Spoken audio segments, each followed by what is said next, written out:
move on. Let's move on to the CIA, my employer. Shit, I wasn't supposed to say that. Oh, fuck, they're going to be so mad with me. The CIA had a difficult week. Tonight, WikiLeaks has a bombshell, publishing these documents, what could be the biggest exposure of U.S. intelligence gathering methods since Edward Snowden's leak. Well, well, well, the spy agency has become the spied upon. And you have to admit there is a certain satisfaction in seeing that. It's akin to going and shitting on the neighbourhood dog's lawn. How do you fucking like it? How do you like it now? And the documents initially sounded pretty alarming. According to WikiLeaks, the CIA explored the possibility of hacking into the software of modern cars. It can be accessed from outside and perhaps taken control of. And this can let you do a whole lot of things, from playing the music to taking control of the car entirely and crashing it if you want to assassinate somebody. Well, that escalated quickly. First, I'll make them listen to Coldplay, and then it's murder. But listen again to how that report characterized this news. According to WikiLeaks, the CIA explored the possibility of hacking into the software of modern cars.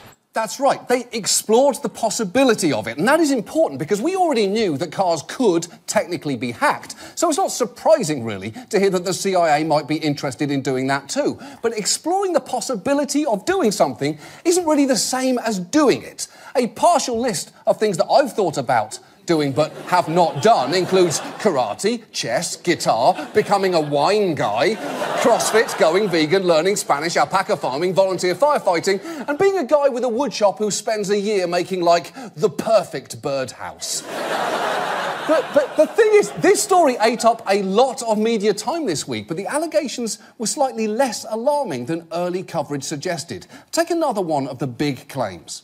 A program called Weeping Angel, which can remotely turn a Samsung TV anywhere in the world into a secret listening device. One CIA hacking operation called Weeping Angel. Weeping Angel. If you've got a Samsung TV, you think you're watching TV. Oh, honey, that thing is watching you.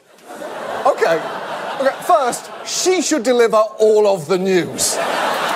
19 dead in a blazing apartment fire, all of them children, girlfriend. But second, Weeping Angel sounds less like a spy program and more like a tactic your mom uses to keep you from masturbating. Look at the Weeping Angel, David. You did that. You made her cry. But still, you can't argue that the notion that the CIA can listen to anyone in the world through their Samsung TV is scary. But, again, if you read the documents, you'll find this program applies to Samsung TVs from 2012 and 2013, and the malware was installed via USB. So, presumably, the CIA needed to physically stick that into your TV. And even if that happened, experts advise that there's still actually a potential way to circumvent it. It's a little complicated, so I'll walk you through it.